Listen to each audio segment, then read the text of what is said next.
वालेकुम, मैं हूं इमरान वसीम। नाज़रीन, आज सुप्रीम कोर्ट में तहरीक इंसाफ की जो लेवल प्लेइंग फील्ड के हवाले से तौहीन अदालत की दरख्वास्त पर जो चीफ जस्टिस काजी फ़ाइज़ ईसा, जस्टिस मोहम्मद अली मज़हर और जस्टिस मुसर्रत हिलाली पर मुश्तमिल जो 3 रुकनी बेंच ने समाअत की है, जिसमें तहरीक इंसाफ की तरफ से लतीफ़ खोसा साहब पेश हुए, शुएब शाहीन साहब भी उनके साथ मौजूद थे, रोस्टम पे खड़े थे। तो इस वीडियो लॉग में इस अदालती कार्रवाई का जो अहवाल है उसकी तफसीलात आपकी खिदमत में पेश करेंगे और आपको बताएंगे कि आज किस तरीके से तहरीक इंसाफ के वकील लतीफ़ खोसा साहब एक्सपोज हुए। कल आपने देखा था कि जो अपना जबरी गुमशुदगियों के हवाले से पटिशन लेके आए थे शुएब शाहीन साहब, उनसे जितने भी सवालात पूछे थे कि आपने फ़लाँ को पार्टी क्यों नहीं बनाया, आपने फ़लाँ का जिक्र नहीं किया, आपने ये क्यों नहीं किया, आपने फ़लाँ क्यों नहीं किया, एक भी अदालती सवाल का जवाब जो है शुएब शाहीन साहब नहीं दे सके थे। आज भी जितने भी सवालात लतीफ़ खोसा साहब से पूछे गए, लतीफ़ खोसा ने एक सवाल का भी अदालत को जवाब नहीं दिया। और टेक्निकली अदालत ने आज जिस तरीके से सवालात पूछे हैं कि आपकी मेन पटिशन क्या थी, उस मेन पटिशन पर सुप्रीम कोर्ट ने अहकामात क्या दिए थे और आपने मेन पटिशन में किसको फ़रीक बनाया था, और फिर कंटेम्प्ट की एप्लीकेशन में आपने किन किन लोगों को कंटेम्प्टनर के तौर पर शामिल किया है, एक सवाल का जवाब ही नहीं दे सके। हत्ता कि अदालत ने यह भी पूछा कि आपके जितने भी तहफ़्फ़ुज़ात हैं, जिस भी हल्के के हवाले से हैं, जिस भी सूबे के हवाले से हैं, एक दरख्वास्त दिखा दें जो आपने इलेक्शन कमीशन को दी हो। तो लतीफ़ खोसा साहब कमरा अदालत में क्या कहते रहे, क्या दलाइल देते रहे, और कमरा अदालत में फिर उनके दलाइल के ऊपर सहाफ़ी क्या बात करते रहे, और फिर आखिर में तो नाज़रीन ये हुआ है कि अदालत ने फिर भी केस ना बनते हुए, कंटेम्प्ट का केस ना बनते हुए भी IG पंजाब को नोटिस कर दिया है, चीफ सेक्रेटरी पंजाब को नोटिस जारी कर दिया है, और इसके अलावा एडवोकेट जनरल पंजाब को भी नोटिस जारी कर दिया है, और अगले हफ्ते पीर तक इस केस की समाअत को मुलतवी कर दिया गया है। तो आज जो अदालती कार्रवाई है उसका अहवाल आपके साथ हम शेयर करेंगे। क्या मुकालमे हुए लतीफ़ खोसा के साथ, काजी फ़ाइज़ा के साथ। एक और बात जो सोशल मीडिया के ऊपर अब एक्सप्लॉइट किया जा रहा है कि काजी फ़ाइज़ा साहब ने लतीफ़ खोसा साहब से क्यों कहा कि आप अपने नाम के साथ सरदार क्यों लिखते हैं, ये नाज़रीन लाइटर नोट पर बात हो रही थी। ये अज़राए मजाक जो है वो लतीफ़ खोसा और काजी फ़ाइज़ा के माबैन मुकालमे हो रहे थे। ये कोई काजी फ़ाइज़ा साहब एतराज़ नहीं उठा रहे थे, एक अच्छे नोट के ऊपर जो गुफ्तगू होती है ये वो मुकालमे थे जिसको हम दिलचस्प मुकालमे भी कहते हैं, अज़राए नोट के ऊपर गुफ्तगू भी कहते हैं। ये उस पैराए में बात हो रही थी। नाज़रीन, आज 12:40 पर जब अदालती कार्रवाई का आगाज़ हुआ तो लतीफ़ खोसा साहब रोस्टम पे आए। उन्होंने कहा कि हमने एक नई मुतफ़र्रिक़ दरख्वास्त दायर कर दी है। तो काजी फ़ाइज़ा साहब ने शुएब शाहीन साहब का पूछा कि आप आए तक केस फिक्स कराने के लिए, अब आप सामने नहीं आ रहे और आप बता नहीं रहे कि आप वकील हैं, कि लतीफ़ खोसा साहब वकील हैं। तो शुएब शाहीन साहब ने कहा कि चूँकि लतीफ़ खोसा साहब सीनियर काउंसिल हैं, उनको एंगेज कर लिया गया है, तो लतीफ़ खोसा साहब जो है अदालत को आर्गू करेंगे। तो काजी फ़ाइज़ा साहब ने कहा चलें ठीक है। फिर काजी फ़ाइज़ा साहब ने वो सरदार वाली बात की कि आपने सरदार के बेटे, आपके बेटे अब तो आपके बेटे भी सरदार बन गए हैं, आइन और कानून के मुताबिक चलाएं। ये सरदारी सिस्टम जो है किसने ख़त्म किया था? ये नाज़रीन भुट्टो, जुल्फ़िकार भुट्टो दौर की बात हो रही थी और लाइटर नोट पे बात हो रही थी कि जब जुल्फ़िकार भुट्टो ने ये सरदारी सिस्टम सारा ख़त्म कर दिया था। तो काजी फ़ाइज़ा साहब उनसे ये बात कर रहे थे कि जो इतने सीनियर वकील हैं वो स्टेटस जो है उन्होंने ये बरकरार रखा हुआ है, क्या ये इससे स्टेटस बरकरार रहता है? सरदार नवाब तो अदालत में अब नहीं चलेंगे। जिस पर सरदार साहब ने भी कहा कि अब सरदार साहब की बात सुन लें, उससे अंदाज़ा हो जाता है कि ये लाइटर नोट पर बात हो रही थी। सरदार साहब ने कहा कि मैं जब भी आपकी अदालत में आता हूँ इसी तरीके से हमारी गुफ्तगू का जो है वो आगाज़ होता है। तो काजी फ़ाइज़ा साहब ने कहा कि किसकी हुकूमत थी जब ये सरदारी सिस्टम ख़त्म किया गया? तो उस पर सरदार लतीफ़ खोसा साहब ने कहा कि हमारी हुकूमत थी, पीपल्स पार्टी की हुकूमत थी। और काजी साहब ने कहा कि अंग्रेज़ों की ग़ुलामी से हमने निजात हासिल की, तो सरदारी से क्या सरदारी क्या ग़ुलामी नहीं है? तो फिर इसके बाद नाज़रीन अदालती कार्रवाई का सीरियस नोट के ऊपर आगाज़ हुआ। जस्टिस मोहम्मद अली मज़हर साहब ने उनसे पूछा, लतीफ़ खोसा साहब से आप ये बताएं कि अदालत के किस हुक्म की खिलाफ वर्जी हुई है? आपने एक पटिशन सुप्रीम कोर्ट में दायर की, 22 दिसंबर को सुप्रीम कोर्ट ने उस पर अहकामात जारी किए। आप बताते हैं कि जो 22 दिसंबर का सुप्रीम कोर्ट का ऑर्डर है उसकी खिलाफ वर्जी कैसे हुई है, किसने खिलाफ वर्जी की है? तो काजी साहब ने लतीफ़ खोसा साहब से कहा कि आप हमारा ऑर्डर पढ़ें। लतीफ़ खोसा साहब ने वो ऑर्डर पढ़ लिया। मोहम्मद अली मज़हर साहब ने कहा कि इस ऑर्डर में, सुप्रीम कोर्ट के ऑर्डर में लिखा है कि आप इलेक्शन कमीशन के पास जाएंगे, इलेक्शन कमीशन को अपने जो तहफ़्फ़ुज़ात हैं उन तहफ़्फ़ुज़ात का इज़हार करेंगे। यहाँ पे मोहम्मद अली मज़हर साहब ने उनसे कहा कि आपने कोई रिटन एप्लीकेशन इलेक्शन कमीशन को दी थी अपनी शिकायत के हवाले से, वो कंप्लेंट दिखा दें। यहाँ पे लतीफ़ खोसा साहब ने कहा कि हमने तहरीरी दरख्वास्त सुप्रीम कोर्ट में दी थी, तो इलेक्शन कमीशन को भी दी। तो काजी साहब ने कहा कि वो दिखा दें, वो कहाँ पे है? तो लतीफ़ खोसा साहब ने कहा कि मैंने वो पटिशन के साथ नहीं लगाई। यानी एतराफ़ कर रहे थे कि हमारे पास वो शिकायत की कापी नहीं है। वो शिकायत ग़ालिबन इलेक्शन कमीशन में दायर भी नहीं की गई, लेकिन अगर होती तो ज़ाहिर सी बात है कि पटिशन के साथ लगाते। मोहम्मद अली मज़हर साहब ने कहा कि हमने तो जो फैसला दिया था उसके बाद हमने पटिशन को डिस्पोज ऑफ कर दिया था, अब हम कंटेम्प्ट प्रोसीडिंग में आपकी दरख्वास्त के ऊपर समाअत कर रहे हैं। बहुत सारे नाम आपने फ्री कैन के तौर पे शामिल कर दी हैं जो आपकी मेन अपील थी। अब बहुत सारी टेक्निकली बात सोशल मीडिया के ऊपर उसे कैसे एक्सपोज किया जाएगा, एक्सप्लॉइट किया जाएगा। जो पहली नाज़रीन तहरीक इंसाफ की दरख्वास्त थी ना कि लेवल प्लेइंग फील्ड के हवाले से, जिस पर 22 दिसंबर को ऑर्डर हुआ था, उसमें फरीक जो थे वो इलेक्शन कमीशन को बनाया गया था। तो मोहम्मद अली मदर साहब ने कहा कि उस दरख्वास्त में आपने फरीक बनाया था इलेक्शन कमीशन को, इस दरख्वास्त में जो आप कंटेम्प्ट की एप्लीकेशन में आए हैं, कंटेम्प्ट की जुरिसडिक्शन में आए हैं, आपने किसको फरीक बनाया है? आपने यहाँ पे तमाम नाम जो है वो शामिल कर दिए हैं, IG के शामिल कर दिए हैं, इसमें आपने चीफ सेक्रेटरी के नाम शामिल कर दिए हैं। इनके ऊपर आपने कंटेम्प्ट का क्या इल्ज़ाम लगाया है या इनका कंटेम्प्ट के साथ कोई ताल्लुक क्या बनता है? इलेक्शन कमीशन ने अहकामात की खिलाफ वर्जी की है तो बताएं कि इलेक्शन कमीशन ने हमारे कौन से ऑर्डर की खिलाफ वर्जी की है? खोसा साहब ने कहा कि हमें कुछ नहीं दिया इलेक्शन कमीशन ने, हम इलेक्शन कमीशन के पास गए थे लेकिन इलेक्शन कमीशन से हमें कुछ नहीं मिला। मोहम्मद अली मदद साहब ने कहा कि आप देखें अपनी कंटेम्प्ट की एप्लीकेशन पढ़ें, इसमें आपने IG को, इसमें आपने चीफ सेक्रेटरी को आपने फरीक बना लिया है। और तो कंटेम्प्ट अदालत ने देखना है कि क्या किसने कोई कंटेम्प्ट की भी है या नहीं की। इलेक्शन कमीशन की जिम्मेदारी है। मोहम्मद अली मदद साहब ने कहा कि इलेक्शन साफ शफाफ कराना, तो कंटेम्प्ट आप इलेक्शन कमीशन के ऊपर करें, इलेक्शन कमीशन के हवाले से बात करें कि उसने कंटेम्प्ट की है। इनका IG का या चीफ सेक्रेटरी का इलेक्शन करवाने से, साफ शफाफ कराने से इनका क्या ताल्लुक है? तो काजी फाइज़ साहब ने कहा कि हमसे आप क्या चाहते हैं? तो जिस पे खोसा साहब ने कहा कि मैं वीडियो लेके आए, वीडियो चला दें। तो काजी साहब ने कहा कि कानून की बात करें, तौहीन अदालत की दरख्वास्त आप लेके आए हैं, इसमें आपने चीफ सेक्रेटरी और IG को आपने फरीक बनाया है, इनका इस केस से या साफ शफाफ इलेक्शन कराने से ताल्लुक क्या बनता है? काजी फाइज़ साहब ने कहा कि आपने इलेक्शन कमीशन को तो कंटेम्प्ट की एप्लीकेशन में फरीक ही नहीं बनाया। अब ये सुप्रीम कोर्ट ने बताना था कंटेम्प्ट की एप्लीकेशन में कि इलेक्शन कमीशन को कंटेम्नर के तौर पर शामिल करें। काजी फाइज़ साहब ने कहा कि इंतखाबात करवाना इलेक्शन कमीशन की जिम्मेदारी है। खोसा साहब ने कहा कि हमारे रुकावटें डाली गई, हमारे नॉमिनेशन पेपर के हवाले से नॉमिनेशन पेपर रिजेक्ट कर दिए गए।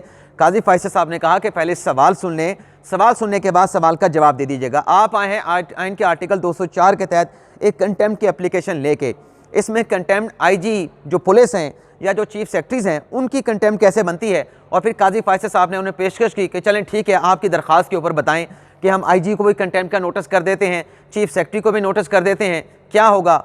उन पर चार्ज फ्रेम हो जाएगा। लेकिन उसके बाद भी साफ शफाफ इलेक्शन किसने कराना है? साफ शफाफ इलेक्शन तो इलेक्शन कमीशन ने कराना है। और फिर काजी फाइज़ साहब ने उनसे ये भी कहा कि आप हमारा जो कानूनी सवाल है उस कानूनी सवाल का आप जवाब नहीं देते। और फिर खोसा साहब ने कहा कि जो इलेक्शन कमीशन को देते हैं, मतलब उन्होंने कोई बात की मेरी, अब मुझे खुद नहीं समझ आ रहा है, इतनी तेज़ी के साथ लिखते हैं। कुछ दोस्त कहते हैं कि आप तैयारी करके नहीं ठहरते, तो हमारी कोशिश होती है कि जल्द से जल्द जो अदालती कार्रवाई हुई है उसकी तफसीलात जो है वो आपके साथ हम शेयर करें। तो वो ऑर्डर था जो खोसा साहब पढ़ना चाह रहे थे। काजी फाइज़ साहब ने कहा कि इलेक्शन प्रोग्राम जो है वो किस सफ़े पे है जो इलेक्शन कमीशन ने जारी किया था, अगर आपके कागजात मुस्तरद हुए हैं। काजी फाइज़ साहब ने कहा कि अगर आपके लोगों के नॉमिनेशन पेपर मुस्तरद हुए हैं, आपकी बात मान लेते हैं कि गलत मुस्तरद हुए हैं, तो आपके पास अपील का फोरम मौजूद है, आप अपील पे जा रहे हैं। हो सकता है कि बहुत सारे लोगों के जो नॉमिनेशन पेपर हैं वो गलत रिजेक्ट किए गए हों।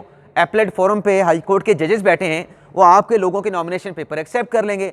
हो सकता है कोई डिफॉल्टर भी हो सकता है कि इसकी नॉमिनेशन पेपर में गलती भी हो, गलत बयानी भी हो। लेकिन अगर अक्सरियत ऐसी है जिसमें गलत तरीके से, गलत कानूनी तौर पे नॉमिनेशन पेपर रिजेक्ट किए गए हैं, तो वो एपलेट फोरम से बहाल हो जाएंगे।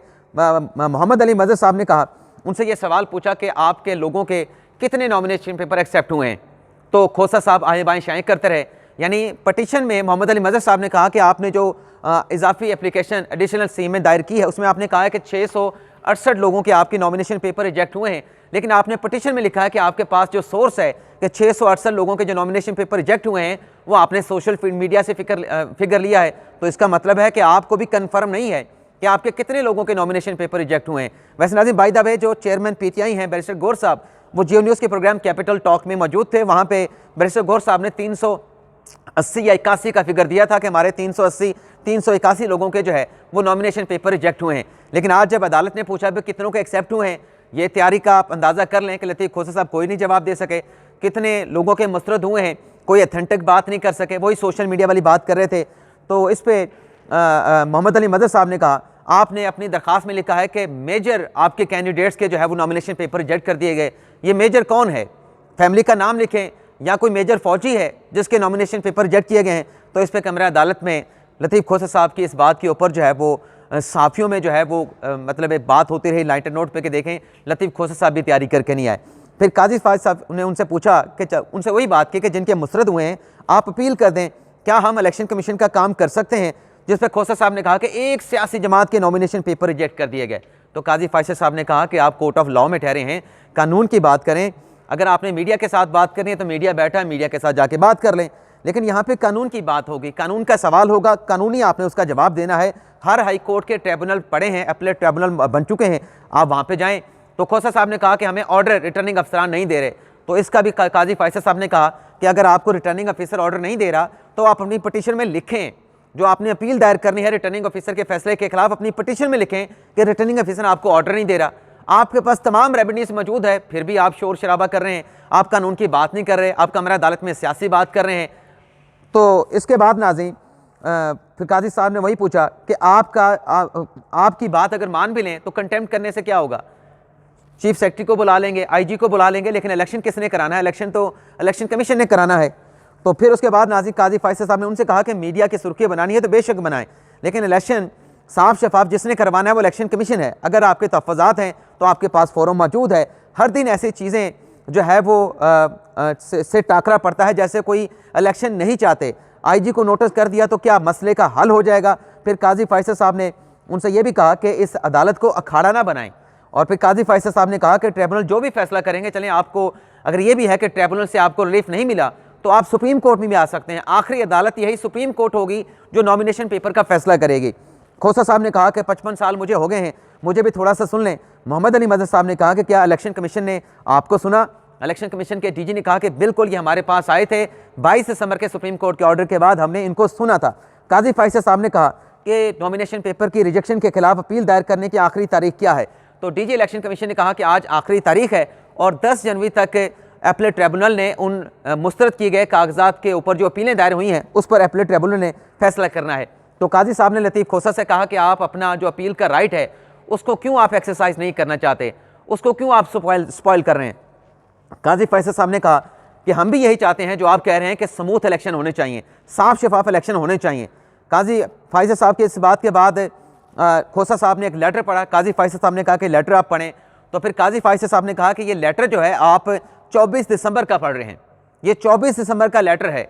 उसके बाद 26 दिसंबर की इलेक्शन कमीशन की रिपोर्ट आ चुकी है। जब इलेक्शन कमीशन की रिपोर्ट आ गई है तो ये लेटर 24 दिसंबर का पीछे रह गया, 26 दिसंबर की रिपोर्ट इलेक्शन कमीशन की आगे आ गई। काजी फायद साहब ने कहा कि इलेक्शन कमीशन ने हमारे फैसले पर अमल दरामद करते हुए आईजी को लेटर लिख दिया, चीफ सेक्रेटरी को लेटर लिख दिया, तो कंप्लाइंस तो कर दी इलेक्शन कमीशन ने। खोसा साहब ने कहा कि फिर अदालत ने उनसे पूछा कि चलें आप ऐसा करें काजी फायद साहब ने, आपने जो इलेक्शन कमीशन ने अपनी शिकायत की थी तहरीरी तौर पे वो शिकायत निकालें। तो खोसा साहब ने कहा कि नहीं, हमने शिकायत नहीं लगाई इलेक्शन कमीशन को किसी के खिलाफ भी। काजी फायद साहब ने कहा कि इलेक्शन कमीशन में आप शिकायत नहीं कर रहे, आपने शिकायत वहाँ पे दायर नहीं की। मोहम्मद अली मदद साहब ने कहा कि इलेक्शन कमीशन ने रिपोर्ट दी है कि आपके तहफ़्फ़ुज़ात पे या जो सूबाई इलेक्शन कमीशन के तहफ़्फ़ुज़ात थे उस पर आईजी और चीफ सेक्रेटरी को लेटर लिखा गया और सूबाई जो इलेक्शन कमिश्नर हैं उनकी तरफ से रिटर्निंग अफसरान को भी हदायत जारी की गई। लतीफ़ खोसा साहब ने कहा कि हमारे उम्मीदवारों को उठा लेते हैं, तजवीज़ कुनंदा को उठा लेते हैं, इलेक्शन कमीशन इस पर खामोश तमाशाई बना हुआ है। क्या ये ख़त लिख के इलेक्शन कमीशन अपनी जिम्मेदारियों से मुबर्रा हो गया।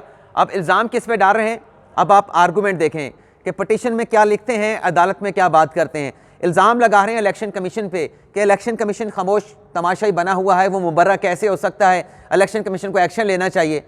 तो कंटेम्नर के तौर पे किसको शामिल किया, आईजीज़, सूबों के आईजीज़ को, सूबों के चीफ सेक्रेटरीज़ को, इलेक्शन कमीशन को कंटेम्न में शामिल ही नहीं किया। तो फिर ये वकालत आके किसने पढ़ानी है पीटीआई के वकला को। आगे सुने, काजी फायद साहब ने कहा कि आप केस पे फोकस नहीं कर रहे, ये आर्टिकल 204 का केस है, इस आर्टिकल 204 के केस में तौहीन अदालत का केस का जो दायरा अख्तियार है इसको हम नहीं बढ़ा सकते। आपने जाके इलेक्शन कमीशन के साथ मुलाकात की, इलेक्शन कमीशन ने आपकी मुलाकात के बाद मुतलका हुकाम को लेटर लिखे। खोसा साहब ने कहा कि ये जो रिपोर्ट इलेक्शन कमीशन ने जमा करवाई है इसकी हमें कॉपी नहीं मिली, आप कॉपी दे दें और केस की समाअत कल तक रख लें। काजी साहब ने कहा कि आप पढ़ लें करें और इसको पढ़ने के बाद अदालत का आप वक्त, ये भी नाइट नोट पे बात हुई कि अदालत का वक्त ज़ाया करते हैं आप, तो आज ही पढ़ें, इस पर हम फैसला कर लेते हैं। इलेक्शन कमीशन ने अपनी अमल दरामद रिपोर्ट के साथ ये भी कहा, डीजी इलेक्शन कमीशन ने, कि ये जो रिपोर्ट है इस रिपोर्ट के साथ एक सप्लीमेंट्री रिपोर्ट भी हम अदालत में जमा करवाएंगे कि कितने लोगों के नॉमिनेशन पेपर जिसका किस पार्टी के साथ ताल्लुक है, किस पार्टी के साथ नहीं है, वो अभी नहीं बता सकते जब तक इलेक्शन सिंबल 13 जनवरी को अलॉट नहीं हो जाते। लेकिन एक सप्लीमेंट्री रिपोर्ट अमल दरामद के हवाले से हम मजीद जो है वो सुप्रीम कोर्ट में जमा करवाएंगे और इनको भी उसकी कॉपी देंगे। और फिर खोसा साहब से काजी फैसल साहब ने कहा कि खोसा साहब अदालत को अखाड़ा ना बनाएं। खोसा साहब ने कहा कि तस्लीम करते हैं, ठीक है इलेक्शन कमीशन ने हमें सुना, मेरी बात भी आप सुन लें। काजी फैसल साहब ने कहा कि आप ख़त की तारीख तो पढ़ें, ये 24 दिसंबर का लेटर है। 24 दिसंबर के लेटर के बाद 26 दिसंबर को इलेक्शन कमीशन की रिपोर्ट आ चुकी है, इलेक्शन कमीशन के इसके बाद लेटर जारी हो चुके हैं। तो ये 24 दिसंबर का लेटर तो पीछे चला गया खोसा साहब, लेकिन खोसा साहब कहाँ सुनते हैं। खोसा साहब ने तो अपनी बात करनी है। खोसा साहब ने कहा कि सारी दुनिया ने देखा, पूरी मीडिया ने देखा, लेवल प्लेइंग फील्ड हमें नहीं मिल रही। तो फिर काजी फैसल साहब ने कहा कि जो बातें आप यहाँ पे कर रहे हैं, आपने अपनी पटिशन में वो बातें भी नहीं की हैं। पूरी तौहीन अदालत की दरख्वास्त मैंने पढ़ ली है, आप पूरी तौहीन अदालत की दरख्वास्त में साफ शफाफ इलेक्शन की बात कर रहे हैं। हम भी आपके साथ इत्तफाक करते हैं कि इलेक्शन साफ शफाफ होना चाहिए, लेकिन पूरी दरख्वास्त में आपने जिन लोगों के ऊपर तौहीन अदालत का इल्ज़ाम लगाया, चाहे वो IG पुलिस हैं सूबों के, चाहे वो चीफ सेक्रेटरी हैं सूबों के, किसी भी आपने इल्ज़ाम नहीं लगाया कि उन्होंने कंटेम्प्ट क्या की है, उसने सुप्रीम कोर्ट के या इलेक्शन कमीशन के अहकामात की खिलाफ वर्जी क्या की है। तो जब आपने पर्टिकुलर किसी पे इल्ज़ाम ही नहीं लगाया तो फिर कंटेम्प्ट की कार्रवाई किसी के खिलाफ क्या करें। कंटेम्प्ट की कार्रवाई के लिए तो आपको अपना कंटेम्प्ट का केस बनाना पड़ेगा। आपने तो कंटेम्प्ट का केस क्या बनाना है, आप तो अपनी पिटीशन में किसी पे इल्ज़ाम ही नहीं लगाया कि किसने क्या कंटेम्प्ट की है, कौन किस हवाले से जिम्मेदार है, किसको किस हवाले से उसके खिलाफ एक्शन लेना है, किसका जुर्म क्या है। आपने एक भी बात नहीं की। और फिर खोसा साहब ने, काजी फैसल साहब ने बात की कि जो आप जुडिशरी से रिटर्निंग अफसरान लेने की बात करते हैं, 2013 में जुडिशरी के रिटर्निंग अफसरान थे, क्या हुआ था, आपने धांधली के इल्ज़ामात लगाए थे, उन धांधली के इल्ज़ामात का क्या बना था। वो तमाम धांधली के इल्ज़ामात सुप्रीम कोर्ट का कमीशन बना था, उसमें मैं जज नहीं था, उसमें ये जजेस नहीं थे, जो जजेस बैठे थे उन्होंने आपके धांधली के इल्ज़ामात को मुस्तरद कर दिया था। आपने अदालत का उस वक्त भी वक्त ज़ाया किया था। तो लतीफ़ खोसा साहब ने कहा कि वो 35 पंचर लगे थे, मुलज़म धांधली हुई थी। काजी फैसल साहब ने कहा कि एक भी आपका लगाया गया इल्ज़ाम 2013 के इलेक्शन पे धांधली का एक भी इल्ज़ाम जो है उस कमीशन ने एक्सेप्ट नहीं किया था, तमाम के तमाम इल्ज़ामात मुस्तरद कर दिए गए थे। खोसा साहब ने कहा कि इस इलेक्शन का उसके साथ कोई मवादना नहीं। काजी फैसल साहब ने कहा कि इलेक्शन कमीशन की, चीफ इलेक्शन कमीशन की तकर्री भी हमने नहीं की थी। और फिर काजी फैसल साहब ने कहा कि इंतखाबात होने दें, लगता है कि इंतखाबात नहीं होने दे रहे, और क्या ऑर्डर पास करें आपकी पटिशन पे। 22 दिसंबर से को जो हमने ऑर्डर पास किया, इससे ज़्यादा सख्त ऑर्डर हम क्या जो है वो जारी कर सकते हैं। मोहम्मद अली मदद साहब ने कहा कि आप जो अपनी पहली पटिशन लेके आए थे उसकी प्रेयर भी पढ़ लें, उसमें आप जलसों जुलूसों की बात कर रहे हैं। तो ये आप जो अदालत में आज बात कर रहे हैं वो उस दायरे से बाहर की बात कर रहे हैं, उस दायरे के अंदर आप है ही नहीं। खोसा साहब ने कहा कि इलेक्शन कमीशन को एक्शन लेना चाहिए था। अब इलेक्शन कमीशन को एक्शन लेना चाहिए था, खोसा साहब खुद फिर दूसरी मरतबा मान रहे हैं। तो फिर कंटेम्नर के तौर पे IG को, चीफ सेक्रेटरी को किस लिए शामिल किया था, ऐसे मतलब आपको पता ही नहीं कौन कंटेम्नर है कौन कंटेम्नर नहीं है। तो काजी फैसल साहब ने कहा कि सिंगल शिकायत, एक भी तहरीरी तौर पे आपने इलेक्शन कमीशन को दरख्वास्त नहीं दी, बार बार आपसे कह रहे हैं। तो इलेक्शन कमीशन ने फिर वो सप्लीमेंट्री रिपोर्ट की बात भी की और ये भी कहा कि इंडिविजुअल की तरफ से जो इलेक्शन का प्रोसेस है, सिर्फ 33 लोगों की शिकायत आई हैं, PTI ने डायरेक्टली इलेक्शन कमीशन को कोई शिकायत नहीं की। तो ये नाज़रीन अदालती कार्रवाई का अहवाल। लेकिन जाते जाते जो मैंने थंबनेल पे लिखा, मुझे याद आ गया कि एक तीर से 3 शिकार, तो यहाँ पर भी एक्सपोज किया लतीफ़ खोसा साहब को। और इसके साथ साथ नाज़रीन एक करप्शन का केस आज अदालत में ज़ेर बहस आया। खालिद लांगू, आपने बलोचिस्तान में एडवाइज़र थे फाइनेंस के, उसका केस था जिसको नैब ने कन्विक्ट किया था 26 माह के लिए। इस केस के समाअत का अहवाल तो अगले व्लॉग में आपके साथ हम शेयर करेंगे। लेकिन खालिद लांगू साहब जो हैं वो नैब के केस में, करप्शन के केस में, अरबों रुपए की करप्शन के केस में सिर्फ 26 माह के लिए कन्विक्ट हुए और 26 माह की सज़ा उन्होंने, जो ट्रायल नैब की अदालत में चल रहा था उसी दौरान उन्होंने अंडरगॉन कर ली थी, उनकी सज़ा पूरी हो गई थी। तो अब वो बलूचिस्तान हाई कोर्ट गए थे कि मैं चूँकि सज़ा पूरी कर चुका हूँ तो मुझे इलेक्शन लड़ने की इजाज़त दी जाए। मेरी जो अपील है वो बलूचिस्तान हाई कोर्ट में सज़ा के खिलाफ पड़ी है, मैंने सज़ा को भी चैलेंज कर रखा है, लेकिन मेरी कन्विक्शन आप जो है, मेरी डिस्क्वालिफिकेशन आप सस्पेंड कर दें तो मैं इलेक्शन लड़ सकूँ। तो बलूचिस्तान हाई कोर्ट ने उनकी दरख्वास्त को रद्द कर दिया था। आज सुप्रीम कोर्ट ने भी यही हेल्ड किया है कि जब आपकी अपील सज़ा के खिलाफ पेंडिंग है हाई कोर्ट में, तो आपकी पेंडिंग अपील के ऊपर जो आपकी डिस्क्वालिफिकेशन है वो सस्पेंड नहीं हो सकती। डिस्क्वालिफिकेशन आपके साथ रहेगी अनलेस जब तक वो केस जो हाई कोर्ट में पड़ा है वो डिसाइड ना हो जाए, आपकी जो कन्विक्शन है वो कलअदन ना हो जाए। इस केस में खालिद लांगू साहब के हवाले से जो काजी फैसल साहब ने रिमार्क्स दिए हैं कि बलूचिस्तान का पैसा लूट के खा गए, आप बैठे अपने घर पे इलेक्शन लड़े, आपको इलेक्शन लड़ने की इजाज़त कैसे होनी चाहिए? आपको 26 माह की सज़ा हुई, क्यों ना आपकी सज़ा बढ़ाने का नोटिस हम जारी करें। तो बहुत अहम रिमार्क्स हैं बलूचिस्तान के इलेक्शन के हवाले से, बलूचिस्तान में मुबैना करप्शन के हवाले से कि ट्रकों पे भर के वो पैसा जो एक सेक्रेटरी ख़जाना रईसानी के घर से निकाला गया था, खालिद लांगू भी उसी केस में थे। तो बड़े अहम रिमार्क्स हैं, बड़े अहम केस की समाअत हुई है। इसकी मुकम्मल तफसीलात फिर नेक्स्ट व्लॉग में आपके साथ हम शेयर करेंगे। और अभी जबरी गुमशुदगी के हवाले से मुकदमे की समाअत शुरू होने लगी है, जिसकी तफसीलात भी फिर अगले व्लॉग में शेयर करेंगे। इजाज़त चाहते हैं, अल्लाह हाफ़िज़।